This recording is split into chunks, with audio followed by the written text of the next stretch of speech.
नमस्कार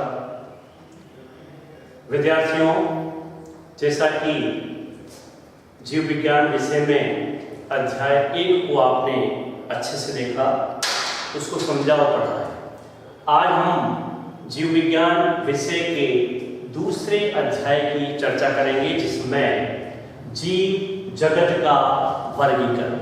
अब मैं आपको यहाँ समझाऊंगा जीव जगत क्या है या जीव विज्ञान क्या है। इसको आपने पहले चैप्टर में अच्छे से देखा है, और साथ में एक शब्द और है वर्गीकरण। तो वर्गीकरण किसे कहते हैं, इसकी परिभाषा को भी आपने पहले पाठ में अच्छे से देखा है।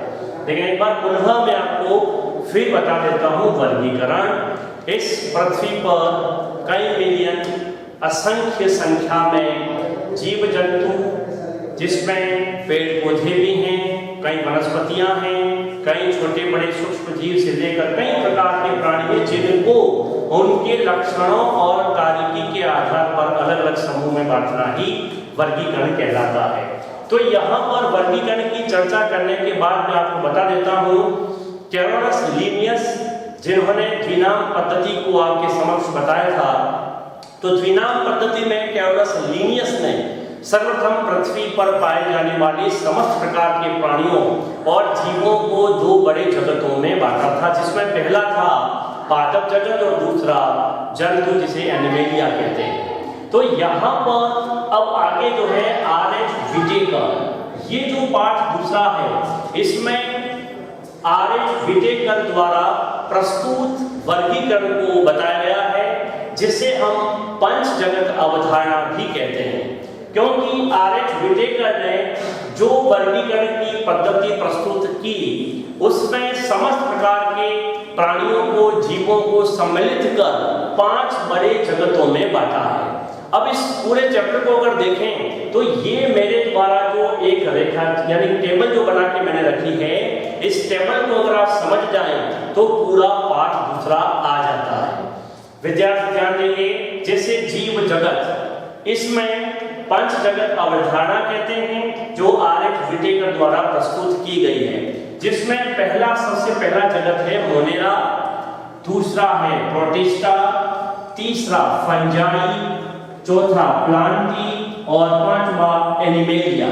ये 5 बड़े जगत, जिसे हम पंच जगत अवधारणा कहते हैं, और ये R.H. विटेकर द्वारा प्रस्तुत की गई है।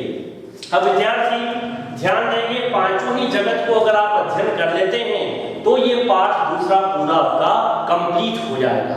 लेकिन अब यहाँ पर भी आप ध्यान देंगे, मोनेरा जो जगत है, मोनेरा जगत को 2 भागों में यहाँ विभाजित किया, जिसमें पहला है आद्य बैक्टीरिया और दूसरा है यू बैक्टीरिया। इसके मोनेरा के 2 यहाँ पर भाग आपको नजर आ रहे हैं, आद्य बैक्टीरिया, यू बैक्टीरिया। प्रोटिस्टा की अगर बात करेंगे तो यहाँ पर 5 इसके आगे उपजगत हैं, जिसे हम देखेंगे क्राइसोफाइटा, डाइनोफ्लेजिलेट्स, यूग्लिनॉइड, अवपंग कवक और प्रोटोजोआ। इस प्रकार से कुल 5 जो नाम हैं, वो 5 ही प्रोटिस्टा जगत के अंतर्गत रखे गए हैं। अगला अगर बात करें फंजाई, तो इसमें भी आप देखें 4 इसके भाग हैं, फाइटोमाइसिटीज, एस्कोमाइसिटीज, बैसिलियोमाइसिटीज और ड्यूटियोमाइसिटीज। अब अंतिम वाले जो नाम है देखिए आप, माइसिटीज, माइसिटीज, माइसिटीज, माइसिटीज, सब में सेम मिल रहा है। नाम भले बड़े हैं, लेकिन इसको छोटे करके 2-2 टुकड़े अगर कर दें तो छोटे छोटे रूप में हम इसको याद कर सकते हैं। फाइको, एस्को, बैसिलियो, ड्यूटिरो, बाकी शब्द mycetes, mycetes, mycetes, mycetes same है। तो इन नामों को हम कैसे याद करें? सबसे बड़ी बात तो क्या आती है, साथ में अगला है प्लांटी, जिसमें समस्त प्रकार के पौधे आते हैं, और 5वां एनिमेलिया, जिसमें प्राणियों को रखा गया है। इस प्रकार से अगर पंचजगत अवधारणा को हम समझें तो ये 5 ही बड़े जगत, और इनमें से कुछ प्रमुख भाग जो आगे आपको दे रखे हैं। अब आपके दिमाग में बात यह आएगी, सर इसको हम कैसे याद करें? तो यहाँ पर आप देखें, मैंने इसके 4 भाग करके यहाँ पर रखे हैं इस कंप्लीट अवधारणा को, क्योंकि इसमें थोड़ी ज्यादा है और थ्योरी में आप देखेंगे यहाँ पर इन सभी जगतों के क्या क्या लक्षण हैं या इनमें क्या विशेषता है, इनको पढ़ते समय ध्यान देंगे। सबसे पहले इनको लक्षण को आपको देखना है, इनकी विशेषताओं को आपको देखना है कि प्रत्येक जगत में प्रमुख विशेषता क्या होती है, या इन जगत में आने वाले समस्त प्रकार के छोटे बड़े जीव जंतुओं के अंदर क्या क्या लक्षण होते हैं, इन सभी को इस प्रकार से आप समझ सकते हैं। दूसरा अगर पॉइंट अगर लें तो प्रकार या रूप, जिस प्रकार प्रकार यहाँ मैंने आपको सारणीबद्ध तरीके से बताया हुआ है, या आगे भी इसके कोई और छोटे बड़े रूप आपके सामने आते हैं तो यहाँ पर भी इस चीज को आपको देखना है। तीसरी बात मैन आती है एग्जाम्पल की, उदाहरण की। जैसे कि आप मोनेरा जगत की अगर बात करें तो इसमें सभी प्रकार के बैक्टीरिया आते हैं। यहाँ पर ध्यान दें बैक्टीरिया, अब बैक्टीरिया आते हैं, ऐसे सभी प्रकार के अन्य प्रकार के जीव जंतु और सूक्ष्म जीव होंगे, तो वो उदाहरण आपको सभी जगत के अंदर कौन कौन से हैं वो आपको याद कर लें। साथ में अन्य में जैसे कोई डायग्राम है, जैसे विषाणु का एक डायग्राम दे रखा है आपके जीव विषाणु भोजी का, ऐसे कई छोटे बड़े जो हैं इसमें चित्र आएंगे, या अन्य कोई ऐसा क्वेश्चन जो आपके दिमाग में आता है तो निश्चित तौर पर उसको आप अलग करके इस प्रकार से पढ़ेंगे तो पूरा चैप्टर आपको समझ में आएगा। अब ये कुल पढ़ने के लिए 4 बिंदु मैंने बताए हैं, इन सभी जगत को अगर रीडिंग करें, पूरा पार्ट दूसरा देखें तो यहाँ पर इन 4 बिंदुओं पर ज्यादा फोकस करने की आवश्यकता है। अब यहाँ पर मोनेरा जगत की मैं बात पुनः आपको बता रहा हूँ, जिसमें मैंने आपको पहले ही बता दिया बैक्टीरिया, यानी सभी प्रकार के जीवाणु।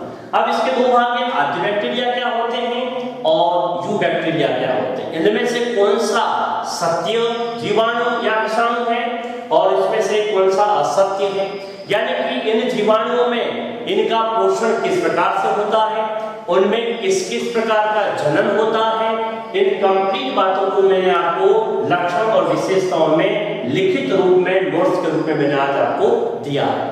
तो यहाँ पर इस चीज को आपको फोकस करना है। तो ये छोटी सी बात मैंने आपको बताई। यहाँ पर प्रोटिस्टा की बात करेंगे तो भी उसमें उसके पांचों ही के अलग अलग लक्षण को देखना पड़ेगा, पांचों ही के एग्जाम्पल को देखना पड़ेगा, पांचों ही की प्रमुख विशेषता कौन कौन सी देखना पड़ेगा। जैसे यहाँ पर प्रोटोजोआ दे रखा है, जैसे मलेरिया जो रोग होता है, जो मच्छर मादा एनोफिलिस के वाहक होता है, तो यहाँ पर प्रोटोजोआ में वो चीजें आती हैं कि मलेरिया या अन्य प्रकार के रोग जो इन सूक्ष्म जीवों से होते हैं। तो यहाँ पर इन चीजों को देखना है कि मोनेरा है, प्रोटिस्टा है, फंजाई है, इनमें पाए जाने वाले सूक्ष्म जीवों से हमें क्या लाभ हो रहा है, क्या हानियां हो रही हैं, किस प्रकार की पोषण की विधियां हैं, किस प्रकार से इनमें जनन की क्रियाएं होती हैं, या ये कौन कौन से रोग फैलाते हैं, इन सभी चीजों का समावेश मैंने आपको लिखित रूप में दिया है। यानी कि इसको जितना ज्यादा रीडिंग करेंगे, जितना ज्यादा आप इसको पढ़ेंगे तो समझ में आएगा, क्योंकि पूरा थ्योरिकल रूप है इसका। तो ये पूरा दूसरा पार्ट जो है फंजाई के साथ प्लांट की पादप एनिमेलिया में जीव, इन पांचों ही बिंदु के लिखित रूप में ये 4 जो प्रमुख बातें आती हैं जिस पर आप ज्यादा फोकस करेंगे तो पूरा दूसरा चैप्टर आपको समझ में आ जाएगा। अब यहाँ पर मैंने आधे भाग के नोट्स आपको प्रोवाइड करवा रखे हैं आज, और फिर दूसरे दिन आपको आधे भाग के नोट्स में आपको उपलब्ध करवाऊंगा, जिससे कि आपके दिमाग में आ जाए पूरा थ्योरिकल को कैसे पढ़ना, जो मैंने समझा दिया, क्या क्या प्रमुख बातें हैं जो समझा दी कि इसमें किस रूप में पढ़े, लेकिन लिखित रूप जो है इसके हम 2 भाग करेंगे, जिससे कि आपको लिखने में और याद करने में सरलता रहेगी। तो मैं उम्मीद करता हूँ कि दूसरा चैप्टर बहुत ही छोटा भी है और इसे आप अच्छे से समझेंगे, और जितने ज्यादा रीडिंग करेंगे उतना बेनिफिट आपको होगा। धन्यवाद।